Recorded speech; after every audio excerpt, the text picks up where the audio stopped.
We're on 99B at the bottom line.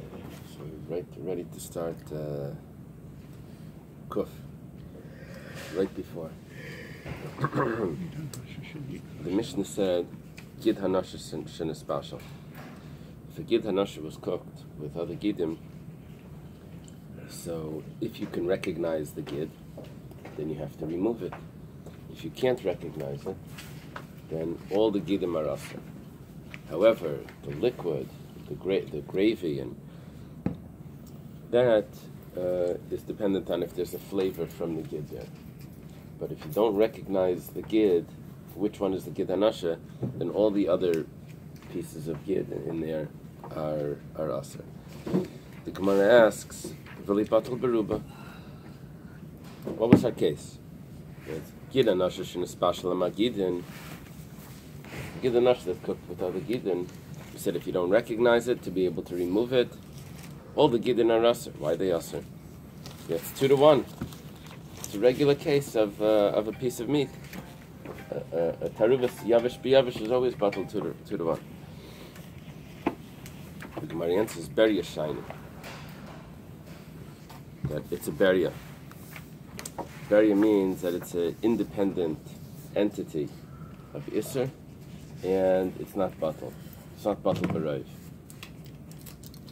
It's Yushalmi. Remember there's Yushalmi that says it's batal in Taf Kuf Samach in 960. Whatever it is, it's not batal in Rayv. It's not batal in the majority, so, and you're not going to have 960 there anyway. So it's not batal. And I'm very appreciative to the printer to put this beria shiny on Daf Kuf, because it's Siman Kuf in Shulchan Aruch, right? So this helps you remember. He could have put it down here, and it would have been 99. It would have confused us. Okay. The print of what? Of the Shulchan Aruch? The printer of the Gemara, because what page it goes on is arbitrary. Yeah, but the Shulchan Aruch came after the Gemara. Yeah, but what chapter in Shulchan Aruch? The Baumberg brothers in the 16th century, right? I don't know. Is the same daf from Bamberg, or is it readjusted in Vilna? Oh, I thought it was the same. I don't know. Maybe. A long time ago. The printing of the Gemara was after the chapters of the Shulchan Aruch was. Even though the Shulchan Aruch was after the Gemara, that's what. Is there any other part of the animal that's treated as a beria? Let's go further a bit, and then we'll go back, because it will be, well, it's going to be relevant for Chaticha or L'Skabed, which we'll see in a minute, and I'll show you the Rush. Okay. Is there a beria, though? I don't think so. I don't think the Chalev is clearly not. V'chein Chaticha shel nevela. The same thing applies to a piece of nevela. That's the continuation of the Mishnah. The Mishnah said that a piece of nevela that's mixed with other pieces, if you recognize it, then you remove it. If you don't recognize it, all the pieces of meat in this are asr. So it's interesting. Someone told me his parents were becoming religious, so they were dating, and they would go out to eat. So they were just learning then, like basic things. They said they're not going to eat the non-kosher meat, but they would just eat the soup and leave the meat on the bottom dish. So that was their first stop.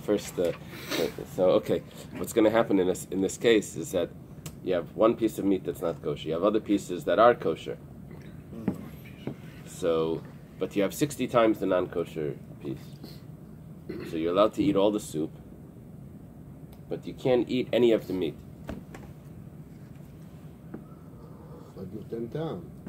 It's not nice and time.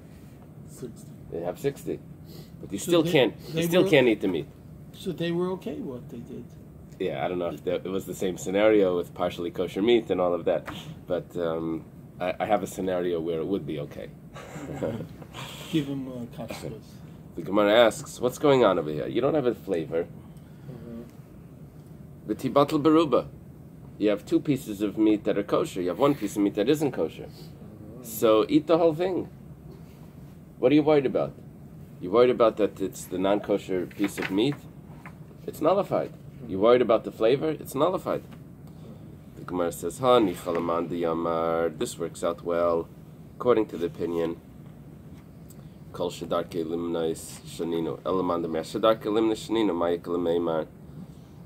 Okay, what happened was there's a machlekes, the mayor in the Chachamim in Masechtas Arla about certain types of vegetables and fruits if they're nullified.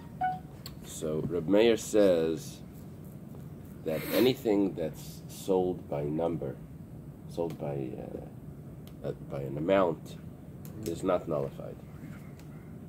The sages said that's not so. The sages said, and Rabbi Akiva also, they said, as opposed to weight. Reb Meir said, as opposed to weight or estimation. It doesn't only have to be, just like, sold in a bundle or something, but it does not really, how many are in there, it's an estimation. But anything that's sold by an exact number, today we would imagine eggs are sold by an exact number. You never get like just a bucket of eggs. It's sold by a dozen. So Rabbi would say that such a thing is not batal. If one of those eggs is not kosher and it gets mixed up, because it has a number, it's never batal. Except liquid eggs. Okay. The sages said no. The sages said it has to be something that's very chashuv. It goes through a list of things that are chashuv. Pomegranates from here, walnuts from there, special things. Rabbi Kiva adds bread of a balabayas. Is also chashuv. It's not batal. The words like beet greens was also not batal. There was something special. So. Dragon fruit. That's right, jackfruits. If you go back to Reb Meir said, "Es shedarke limnes." Now, there's two opinions. Anything that's counted, limnes means counted. There's two opinions in the Gemara in Masechta Bais. What Reb Meir actually said? Did he say "Es shedarke limnes," which means what's counted? Or did he say kol shedarke limnus, which means anything that's counted? The difference between if he said what's counted or anything that's counted is anything that's counted means that even if it's sometimes not counted, but as long as it is sometimes is counted, see, anything that's counted is more inclusive. Anything that's counted sometimes, for example, meat, you could buy it by the steak, or you could buy it by the pound, or by the, right, it's sold different ways. So if we go according to that, we say es shedarke limnes, something that's counted, then it needs to be specifically counted. It doesn't include meat. But if we say kol shedarke limnes, that means anything that's counted, that will include meat into this, and we'll say that meat is sometimes sold by the number of pieces, and so therefore this is also not batal. In other words, we're discussing Reb Meir's opinion. A machlekes, Rabbi Yochanan and Rish Lakish, what Reb Meir said. And if we go according to the opinion of Rish Lakish, the way you can remember this is the lamed of kol, this could be the lamed of Rish Lakish. Kol. Reb Meir has the kol, and Rish Lakish has the kol. Anything that's counted is not batal. According to Rabbi Yochanan, only S. So the Gemara says it works out well according to Rish Lakish that says kol shedarke limnis, anything that's sometimes sold as a number on top of 100. So we understand why the piece of meat wasn't nullified and you can't eat any of the meat. But if we go according to the opinion of es shedarke limnos, that means that there's only things that are specifically sold by number. Those are the ones that aren't nullified. So why is this piece of meat over here not nullified? You have 60 times. Let it be batal b'roi. The Gemara answers, and we have this big rule: Shani chaticha hayol v'riyal iskabedlo l'fnei archim. This is something special. A piece of meat, you can serve it to a guest, to an honorable guest, and it's not nullified. A piece of meat is chashuv. Even if it's not counted. Even if it's not counted. It's because the achlasat ochim, that you bring special meat for the guest. There's something special about something that you can serve as on a dish to a guest, that it doesn't become nullified. So even colored meat where it's cubed? Probably not. Okay, now, Reb Herschel is bringing up an interesting topic. And the Rosh says, Chatichur l'skabed, if you want to see this, page Kuf Gimel, he says, this is only, Chatichur l'skabed is only if it's Asr on its own. Excuse me, what page are you on? I'm on Kuf Gimel in the Rosh. It's only if it's Asr on its own. You have it up, and nothing else. It can't be something that absorbed the flavor from something else, or Basar B'chalav, because it's not originally Asr. This is in the Rosh Lamed Vav. But a chatichas het, no, I'm sorry, only if it's Asr on its own, like Nevela or Basar B'chalav. Basar B'chalav is considered Isamach Masatzmei. However, chatichas heter, shekibla tamene Isser, if you had a piece of meat that absorbed the flavor from another piece of meat, and now it's treif because it was right next to it, we don't say chatichur l'skabed. Why? Because the Isser is not real l'skabed. The Isser here is heter. You have an Isser absorbed in it. That's not real. The absorption is not, cannot be served to anyone in a vial and injected. Okay, then he says something interesting. He says chatichur l'skabed, there's a lot of opinions. Yesh min ha-gedolim shamru, some of the great people said that dafka chatichas isher and espashlam chatichas eter hariyah lechabed ba'archem aval chaticha chaya. But let's say it was raw, it wasn't cooked. Afilu shleima, even if the animal is whole, or it's a whole thigh, a whole thing that wasn't sliced up, you can't do that. They said no, that's betela b'roy because it's not ready to be served. The only thing that's chaticha l'skabed is once it's ready to be served. He says v'divri hevelheim, and that's foolishness.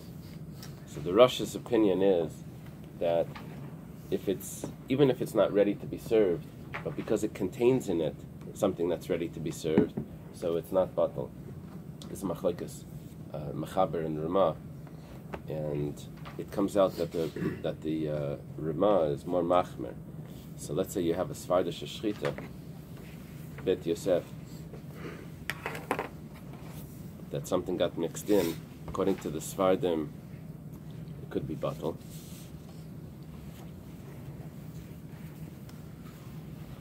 And according to the Ramah, it's not batal. The Ramah would go, let's say you had a chicken that wasn't cut up yet, that got mixed. Okay. So inside that is chatichas real iskabed, but it wasn't cut up yet, it wasn't cooked yet, it wasn't. So if you go like the Machaber says, like that first opinion. No, I'm sorry. Yeah, the Mechaber says like the first opinion, that it's gonna be batal. Only when it's ready. So I remember I asked if it says Bet Yosef on the package, does it mean that they're relying on those leniencies that the Mechaber has, and really an Ashkenazi is not allowed to eat it? They told me no, it's only the chumras. I hope that's correct. It's only okay. Anyway, utzricha. Now we just had two cases where we said two things aren't nullified. In Eretz Yisrael might be different. That because they have a Kabbalah from having to take out the Gid Hanasha, that in Eretz Yisrael they can serve. They sometimes they sell that in the store, and we don't have it in the store here. Correct. It was 2 weeks ago. When I was in yeshiva in Israel, I went to eat at a restaurant, and afterwards they told me at the yeshiva, you have to be careful because if it's under Sephardi Hashgacha, there are things that they can have that you cannot have. Interesting. But in the United States, I don't think they. But actually, we became Sephardi. So that was doing things. Okay. Utzricha. No, there is one Hashgacha. It's necessary that relies on Sephardi Nikkelim. To have this halacha of the Gid Hanasha, and it's necessary to have this halacha of Chaticha Shal Nevela. Both of those cases were in the Mishnah together. Two examples in the Mishnah of mixtures that aren't batal, the Gid Hanasha and Chaticha, the Yashmin and Gid. Because if the Mishnah would have only told me the Gid, that is not batal Mishum Deber Yehi, because that is an independent entity of Isser, Aval Chaticha. But if it's just a slice of Isser, that's not independently Asr. The whole animal was Asr. It's one slice of it, Emalai. I would say no. V'yashmin Chaticha, if it would just tell me the piece of meat, this is something different. This I could serve to guests. So Aval Gid, but by the Gid you can't serve to guests. I would say that it's batal, Emalai. The Tzricha has to tell me both.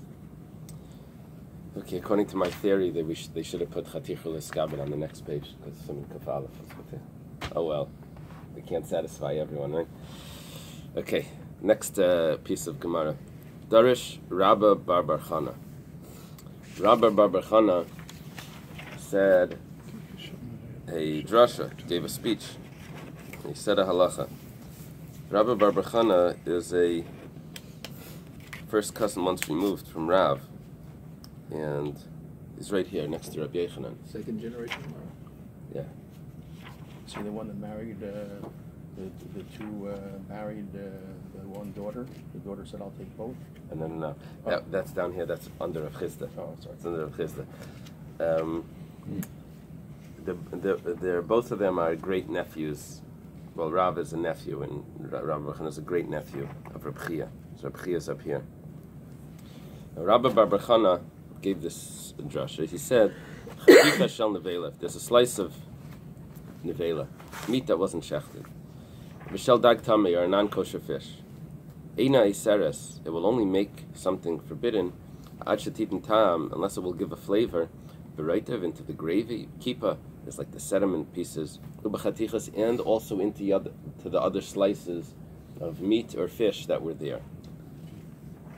Which that's what we understood from before, that you have to measure with the whole pot, and everything that's in the pot goes into the calculation of the 60 times, whether it's the vegetables or everything that's there.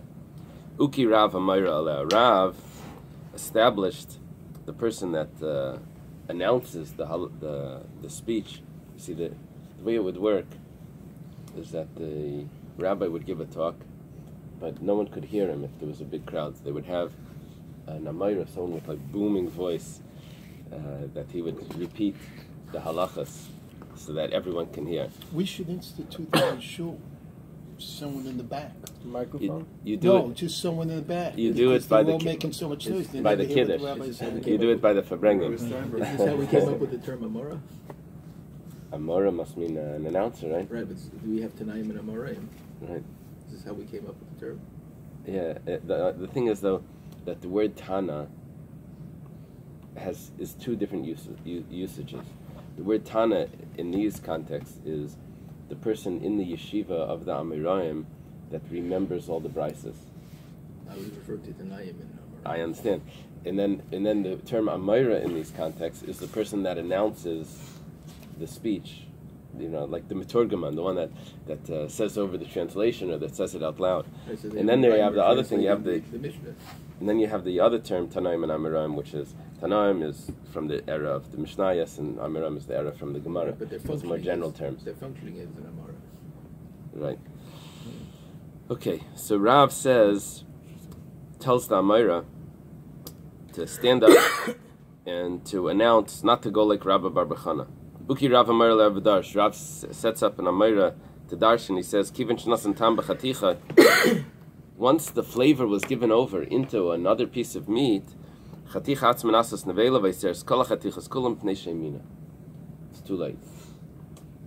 Once the meat gets the flavor of the non-kosher meat, then the meat becomes itself treif, and you need not to nullify the original piece of meat, but now you need to nullify all of the meat that received the flavor.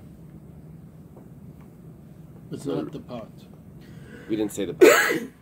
Rashi over here explains what's happening is that, let's say you put the meat in first and you don't have 60 times. So you have the non-kosher meat together with the kosher meat and you turn it on and there's no liquid or anything, whatever. Or let's say you had two pieces of meat that were very close together that weren't in the liquid itself, that were above the liquid, and you turned on the fire. So then the piece of meat that's next to it is going to absorb the flavor and then when you add in the water and you add in all the vegetables and all of that, you need 60 times, not the original, you need 60 times the new one as well that just that just absorbed the flavor. So that means you could not additionally keep adding to a... To nullify, it just gets so worse. if it was 1 in 50, and then you say, "Oh, I'll just throw Another 10 more in," it doesn't Well, work. because Doesn't a lot of chefs, they sear the meat first before they do something else with it. That's an the interesting question I was gonna example. ask. So Thank in you. that case, it goes the other way. You have 2 pieces of basar shchuta, and basar nevela, and one. Two and Okay, one. 2 and 1, so it's bittul barov. It's yavish v'yabish and min b'mino. Okay. It's batal, and now you put all of them in something, and there's less than 60. I think But that it was already nullified. it's already nullified. Okay. It's already So- is that correct? So I ignored this, but in the top Taisvus here, you see Ber Yashani in the Taisvus Ber Yashani. Mm-hmm. So he says if it won't be a Chaticher Liskabed, it won't be a Beria. See the last words of Taisvus? Miushema lechad gavra haya aser. Maybe for one person he wouldn't be allowed to eat it anyway. You follow that? As if I have 2 pieces of meat and one non-kosher. 2 pieces of meat and one non-kosher piece of meat. Even though I say it's nullified, but I don't have it all cooked in one pot for probably rabbinically. I don't have it all cooked in one pot, and I'm probably not supposed to give it to one person to eat as well. That's what Taisa says. Miu shema lechad gavra hayaser. Maybe for one person to eat all 3 would be aser, because what's he going to do? He's going to make a sandwich and eat all 3, biting through them all, each one, saying, well, it's already nullified. The way we say nullified is when we take one, we say, oh, this one was from the majority. This one was from majority. Oh, I already ate the iser. This one's kosher. You know, that's how we view it. So to put them all in one pot was an issue. Okay. Now, this Gemara that we just learned, that chaticha atzma nasas nevela, that this piece that absorbs the flavor, becomes a difficulty for one of the Balei HaTosfos. One of the Balei HaTosfos is Rabbeinu Ephraim.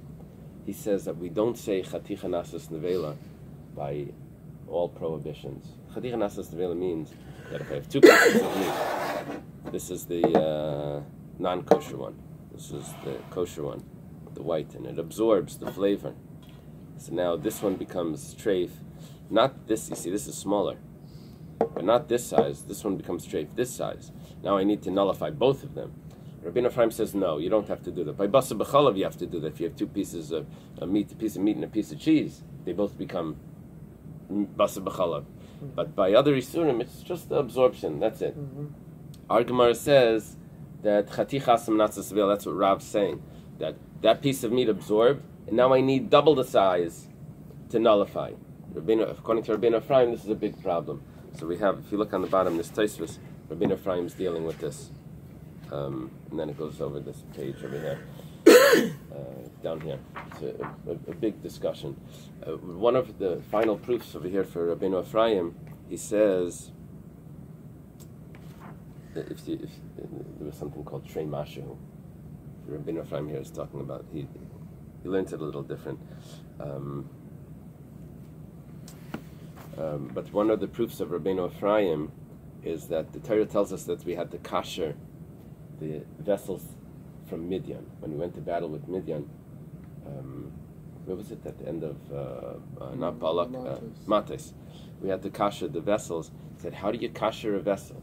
If you say that you put water inside a vessel, and then you boil it up, the water becomes treif, and the whole water becomes treif because you say chaticha nasas nevela.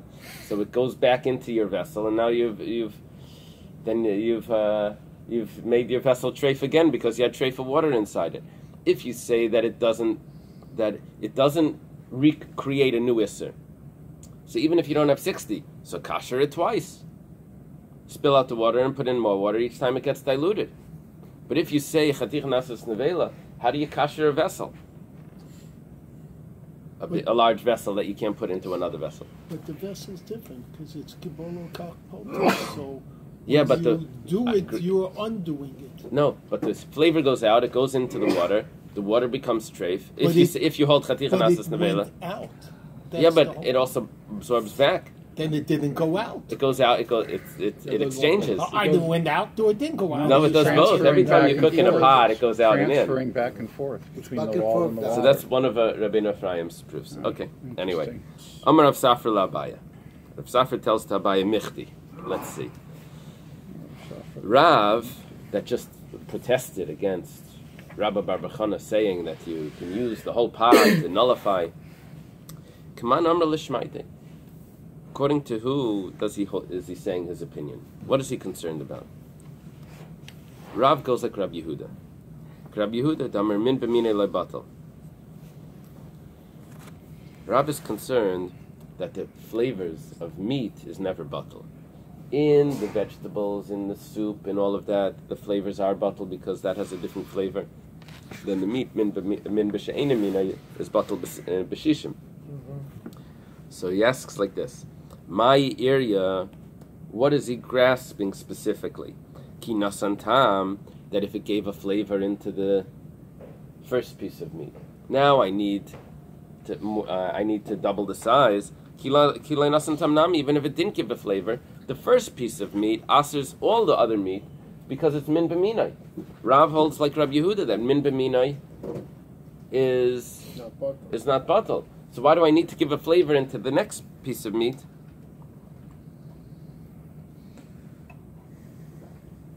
The first piece of meat asks everything. We give an example. Rav said his din, where you got the treifa piece of meat out, you left the absorbed piece of meat in, piece of meat that absorbed the isser. That you left inside. And so now with the absorbed piece of meat that has an absorbed isser in it, so now that piece of meat could make the other pieces of meat, if you need 60 times that piece of meat. Okay, and that's really what this Taisus is discussing. Okay, so we found an example where Rav's case is where you remove the first piece of meat, the original isser, you have the absorbed isser in there, and now you need 60 times that absorbed isser, or that whole piece of meat, or the absorbed isser, depending on how you want to look at this. But that's only if it's not about the barov. That's only if it's 1-to-1. Yeah. The only thing is that Rav is going here with min b'minai. So the flavor is min b'minai. So it's going to aser the other meats min b'minai. So I don't have really that din of bittul b'rayv. I have the din of min b'minai here. So in the liquids and all the other things, that's a different flavor than the meat. That I can nullify the meat. But the meats itself are the same flavor. Those are going to remain aser, no matter how many you have. Rava says, Afilu teimu leikadam v'silkei. Rava gives an example how this is possible. See, Rav added in an unnecessary issue. He said that the first piece of meat gives the second piece of meat a flavor, and now we have to be concerned about the second piece of meat. We asked, what's the difference? The first piece of meat is still there. It would ask us everything anyway. Why are you adding one more piece of meat? It's all the same. Rava says, no, it's not the same. Because I have a double mixture here. I have mixtures of meat, and I have a mixture of the liquids and the gravy and all of that. So I have two ways of looking at it. If I look at it that it's a mixture of meat, min b'minai, it's never batal. If I look at it as a mixture of min b'she'enim minai, mixture of meat with gravy, 1 in 60. So which one do I do first? If I can get it nullified 1 in 60 first, then I don't have to worry about the min b'minai, the meats. So he says like this: even if you don't take out that original piece of meat, the original piece of meat is there, Rav's din is still going to be applicable. And now I have two pieces of meat that are aser. Min b'minai v'davar acher. I have the same type plus an additional ingredient, which here is the gravy. V'chol min u'minai v'davar acher. Whenever I have min b'minai v'davar acher, I have two mixtures. The same type, which is never nullified, and the other type, which can nullify it. So silakas mina k'mishenai. Ignore the min b'minai. She'ina mina raba lava mavatlai. And then the other type will come and nullify that first piece of meat. Rav says, but you don't have 60 against the second piece of meat as well. You only have 60 against the first piece of meat. So because these two pieces of meat were there together before the gravy was in there, and they became prohibited from the flavor already before, now you need to nullify both of them. So that's why it is significant to say that chaticha nasis nevela, and now I have double the size, and I need to nullify it. So basically, Yeah, but wouldn't you be doing it l'tchadchila, which is not allowed? If you have two pieces, one good and one not good, and then you throw everything in there to try to mevato, then aren't you doing it l'tchadchila? We're not saying that he's putting it in to be mevato. He's saying that, like you said, he seared the meats first, and then he put the gravy in, and all of that. When we keep on referring to this first piece of meat that's a no good meat, is this nevela or is it treifa?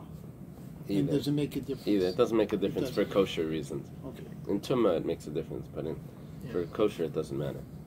Which one's the tumah one? The nevela is the tumah. The nevela wasn't shechted.